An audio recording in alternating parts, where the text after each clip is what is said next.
Bien, buenos días con todos jóvenes. Espero que se encuentren bien. Pónganle ánimo. Ya nos queda poco para acabar este año lectivo. Entonces vamos a realizar un recuento. Yo les envié un trabajo en base al tema evangelización y extirpación de idolatrías en el mundo indígena.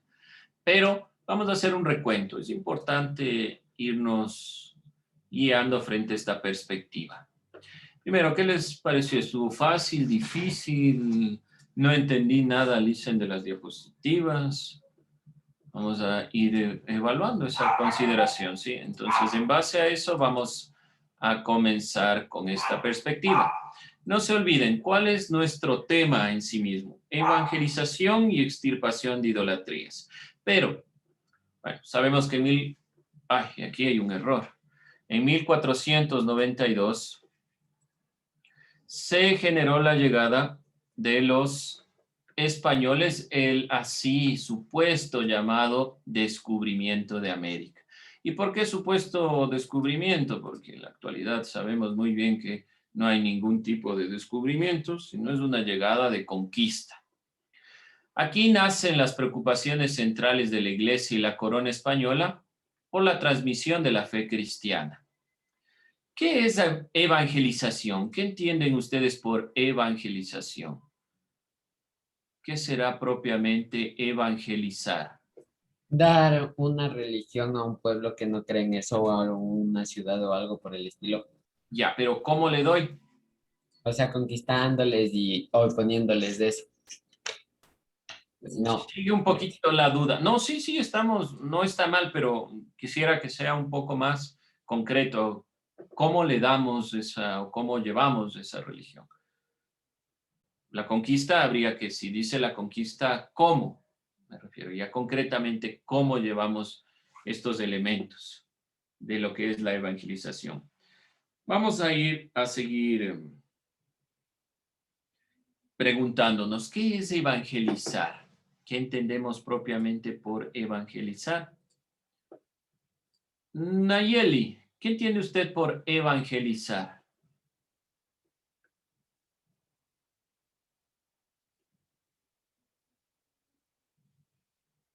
Lo del Enseñar, cristianismo, como predicar, algo así. ¿Cómo predicar? ¿A qué se refiere con predicar? enseñar. Enseñar, ya, enseñar, imponer. Bueno, vamos con algunas ideas de la evangelización. Vamos a ir complementando. La evangelización es un proceso político e ideológico. ¿Por qué? Bueno, ideológico se entiende, es de ideas. Se impone, se educa en una nueva idea, en una nueva perspectiva, la religión católica. Ahora, ¿por qué es un proceso político? Y ya parece que nos confundió más esta definición. Ideológico, sí, obviamente. Se impone una idea, la idea de Dios, de la religión, pero ¿por qué es político? ¿Por qué es un proceso político? Espero que se hayan hecho estas preguntas. ¿Por qué el profe puso esto en las diapositivas? ¿Qué será? ¿Por qué será político? Vamos a ir visualizando lo que voy a subrayar en este momento. Porque es un proceso político. ¿Qué me dicen? Porque la iglesia del Estado en ese momento no estaban separados. Bueno, primera respuesta, porque la Iglesia y el Estado son prácticamente lo mismo. El Estado, en este caso, la corona española. Entonces había una relación conjunta, las decisiones se la tomaban a la par. Muy bien. ¿Por qué más es un proceso político? Primera idea, no se olviden, ir, póngale tal vez dentro de lo que usted hizo el resumen, una raya, alguna cosa y ponga ahí, porque el Estado está relacionado con la Iglesia. Por favor, no se olviden, los elementos que yo voy aquí explicando, conceptos, ideas o algo que no quede claro, es justamente para que usted lo enfatice en su trabajo y no se olvide. ¿Qué más? ¿Por qué será un proceso político? Ideas, ideas. ¿Por qué será un proceso político?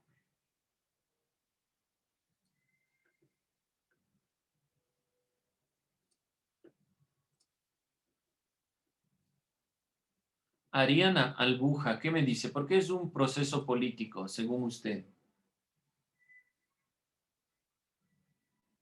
Por las cosas que la iglesia en ese entonces hacía, de lo que se encargaba. O sea, porque no estaba desligada de eso. No entendí. Porque no estaba separado el Estado de la iglesia. O sea, tenían Ya, funciones. pero algo más, además de eso, ¿alguna otra cosa más? ¿Por qué es un proceso político? Entendemos que es política, la conformación propia de bueno, esta relación Estado-Iglesia, pero ¿por qué se instauró como un proceso político en América? ¿Por qué fue un proceso político en América? ¿Y va a haber otra razón más? ¿Ideas? ¿Ideas? No, nos queda del todo claro aquí. Cuando llegan los españoles a América, instauran su gobierno, imponen su perspectiva, imponen su forma de entender el mundo, pero también lo imponen en las leyes, en las normas, en las reglas, lo imponen también en la conformación de sus ciudades. Es decir, que toda la conformación, no solo del Estado español con relación a la iglesia, sino en los virreinatos en América, estarán todos relacionados con la religión católica. Por lo tanto, evangelizar no era una preocupación solo de los sacerdotes, de los curas o de la iglesia. Era una preocupación del Estado, de la corona española. ¿Por qué razón? Porque de esta manera podían tener controlado al pueblo de una forma mucho más eficiente. Por eso es político, por eso es un proceso político. Además de lo que dijeron, es correcto, porque hay una relación Estado-Iglesia, pero sobre todo porque se quiere mantener controlado al pueblo y la mejor forma de tener controlado es a través de la evangelización, porque sabemos muy bien que toda religión impone normas, reglas, criterios. Se implementaron las bulas papales. ¿Qué era una bula papal? Un documento en el que se trataba de las materias que estaban relacionadas con la fe.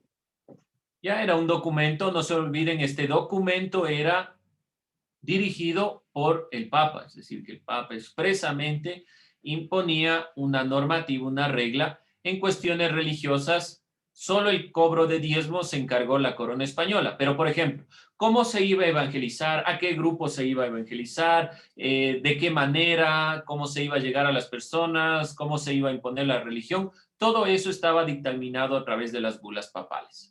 Aquí la definición que les planteé yo. Esto no olvidarse. Objetivo de la evangelización. Sacar a este grupo de personas de sus creencias animistas y politeístas. Los españoles consideraban a la religión andina una religión pagana, por lo tanto había que evangelizarles, había que educarles. Por ahí puede ser entonces también la definición de evangelización. La educación en la fe cristiana, en este caso específico, en la fe católica. ¿Qué realmente entendemos entonces por el objetivo? Este sentido.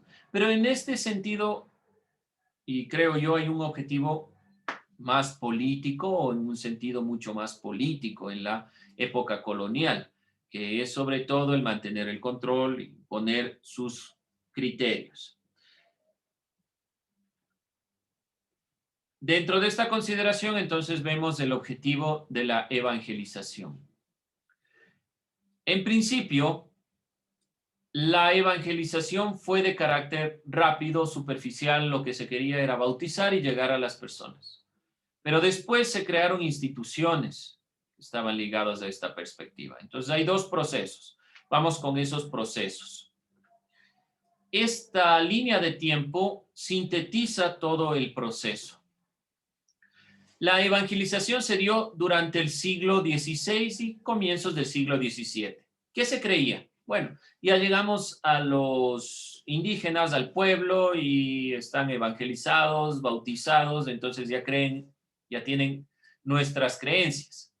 Se dieron cuenta entre 1607 y 1610, el padre Francisco de Ávila, que no se dio realmente esta evangelización, que había todavía sectores que escondían estatuillas, amuletos y seguían adorando a sus viejos dioses. ¿A quién se acusó? Al sacerdote indígena Hernando Paucar, el difusor supuestamente de estas creencias milenarias. La religión entonces instauró un nuevo proceso. ¿Cuál es este proceso? El así llamado extirpación de idolatrías. Entonces vamos aquí a recapitular. Vamos a plantear que durante el siglo XVI, principalmente durante todo este siglo, se llevó a cabo la evangelización.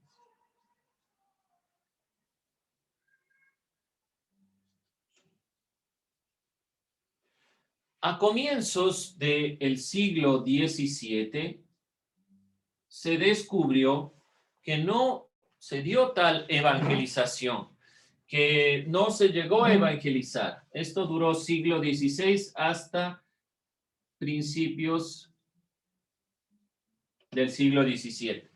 Ya propiamente en el siglo XVII,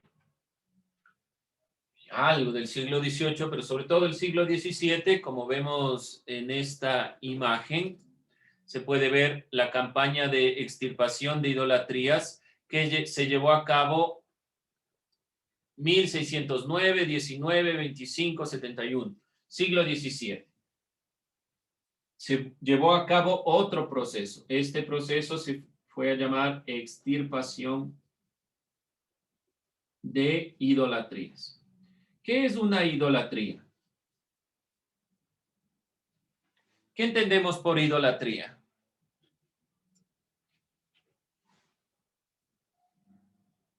La palabra ídolo. Adoración. Adoración. Admiración. Admiración. ¿Pero a qué? A un ser supremo, un Dios. No, porque también hay un ser supremo en la religión católica. ¿Cuál es la diferencia entre un ídolo y Dios? ¿Qué diferencia existe entre un ídolo? Que a un ídolo se puede demostrar que existe. ¿Cómo demuestra que existe? O sea que, ay, no sé. ¿Usted le vio a Viracocha tal vez? ¿No? Ese era un dios de los, sabemos muy bien, de los incas. Y tenían varias manifestaciones, representaciones de Dios Viracocha. ¿Qué será una idolatría?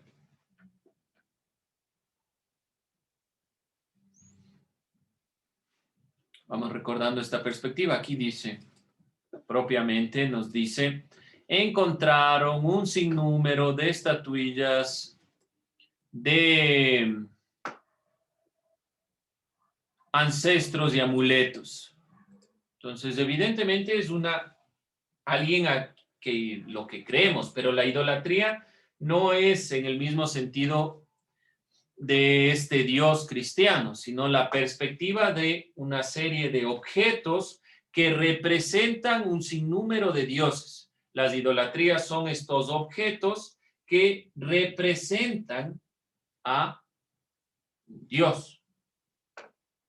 Entonces, ¿qué es la extirpación de idolatrías? Quitar esos objetos que tienen un significado religioso en contra de la religión que se va a imponer, que es la religión católica.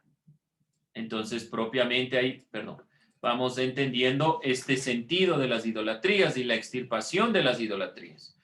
Va a quitarse, a sacar todos estos elementos. ¿Y qué hicieron con estos objetos? En acto masivo y simbólico en Lima se quemaron estos objetos.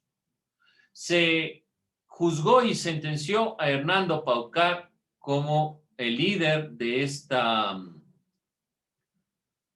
perspectiva religiosa que estaba en contra de la visión católica. Es uno de los elementos más criticados de la evangelización llevada a cabo por la religión católica y la corona española fue la extirpación de idolatrías, porque destruyeron un sinnúmero de representaciones de la religiosidad indígena, autóctona, y no reconocer la valía de estos elementos era no reconocer las creencias de este grupo humano. Entonces, más allá de que la evangelización pueda tener un sentido educador o de educación para que este grupo de personas comprendan una nueva religión, se impusieron este tipo de prácticas que destruyeron muchos de los elementos de la religiosidad. ¿Alguna duda, inquietud hasta aquí? ¿Algo para complementar dentro de su propio trabajo que ustedes realizaron? Bien, entonces, en esta perspectiva de la extirpación de idolatrías, la Iglesia convocó a los indígenas de todos los territorios de Lima con el objetivo de realizar este acto masivo. El acto consistió en castigar públicamente a Hernando Paucar, quien fue considerado como un hechicero e impulsor de la religión indígena. En medio de la plaza de Lima fueron colocados todos los objetos requisados y el sacerdote Ávila predicó contra la idolatría.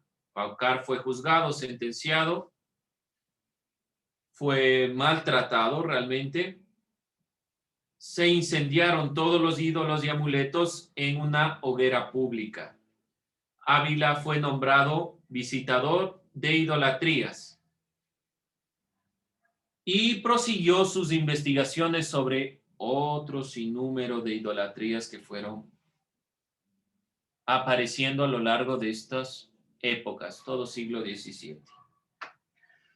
Esta perspectiva nos muestra que la evangelización no fue solo el llegar a estos grupos. Recuerden que en el video se manifestaba principalmente la necesidad de comprender cómo los religiosos trataron de educar y cómo fue complejo la educación. ¿Por qué razón? Porque existían muchas lenguas, muchos lenguajes, y no había cómo acceder. En el video que ustedes pudieron observar era un video obviamente de México, pero sucedió en toda América esta consideración. Vemos aquí un rasgo particular de la evangelización en América. ¿Alguien reconoce las esculturas de la parte superior? ¿Qué representan? ¿No? ¿Nadie ha visto esas esculturas? Son los estados del alma. El alma, la muerte, la salvación o el cielo, el purgatorio y el infierno. Es una representación de Caspicara, si no estoy mal, tratando de evidenciar qué pasa cuando cometemos obviamente errores o cuando seguimos la norma. ¿Por qué he puesto esta imagen? Los estados del alma realmente están en la época colonial tratando de evidenciar la necesidad de los símbolos para la representación de los sucesos de la propia evangelización. Sabemos que se evangelizó a través de imágenes. Fue muy complejo llegar a los indígenas a través de la palabra.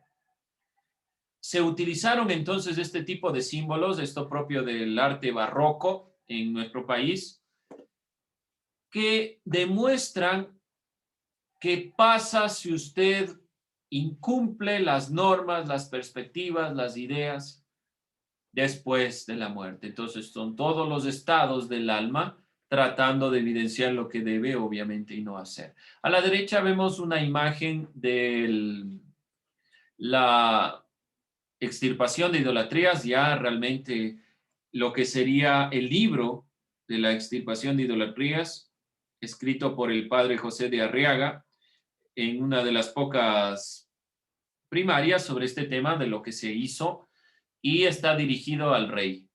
Entonces vemos que realmente hay un sentido político. No era solo dar cuenta a la iglesia, sino dar cuenta al rey de lo que se estaba haciendo en América por imponer la religión católica, por evangelizar. ¿Y por qué razón se hace esto?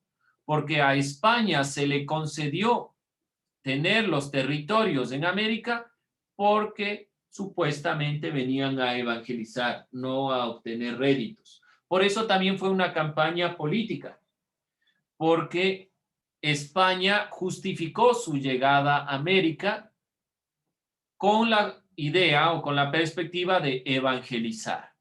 Vemos otro sinnúmero de imágenes, vemos la Virgen que tenemos en el panecillo de Legarda, que es una representación propia de la conformación entre el bien y el mal, y de ahí la serpiente y todos estos elementos, que también tiene un simbolismo detrás, que es propiamente comprender esta perspectiva de la religión como lo bueno y todo aquello, en este caso las idolatrías, como aquello pernicioso, como aquello malo, como aquello que nos puede llevar a tal vez a estos dos estados del alma. Es fundamental entonces conmover y llegar al pueblo a través de los símbolos, de las imágenes, que nos ha permitido tener esta consideración de la religión dentro, creo yo, hasta nuestros días, y vemos muy palpable en nuestra realidad esta perspectiva. Se dio gracias a la incursión de la religión y la corona española en su imposición de la religión católica a través de la evangelización. Esto sintetizando lo que ustedes ya habían revisado, era importante recapitular por si a alguien le quedó alguna duda, alguna inquietud. Vamos con eso. ¿Alguna duda, alguna inquietud sobre su trabajo, sobre lo que realizaron? Fue sencillo, ¿sí? Simplemente ir recapitulando lo que estoy yo planteando aquí, más el video, que ya lo revisamos con anterioridad. Entonces, en estos minutos solo voy a introducir la siguiente temática que nos compete a continuación, que es el tema, la perspectiva posterior a la evangelización, que se refiere a las formas de extracción de riqueza por los conquistadores españoles. De todos modos, nosotros ya vimos que era la mita colonial, la encomienda, el yanaconazgo. Entonces, vamos simplemente en la siguiente clase a hacer un recuento de estas consideraciones, centrarnos un poco en la mita, pero que nos va a llevar realmente la siguiente clase. Repito, es decir, el siguiente tema habla sobre las formas de explotación de la riqueza, las conquistas de los españoles, la mita andina en la época colonial. Vamos a sintetizar este tema, pero le vamos a dar mayor énfasis al siguiente, al que se refiere específicamente sobre la introducción de personas esclavizadas en América Latina. ¿Por qué razón? Porque esta introducción de las personas esclavizadas es realmente uno de los temas relevantes para comprender toda esta consideración de lo que fue la época colonial. ¿Quiénes eran los que trabajaban? Realmente fueron los indígenas, la parte principalmente española, pero para las plantaciones fue sumamente importante introducir a este grupo de personas esclavizadas. ¿Alguna duda, alguna inquietud, preguntas?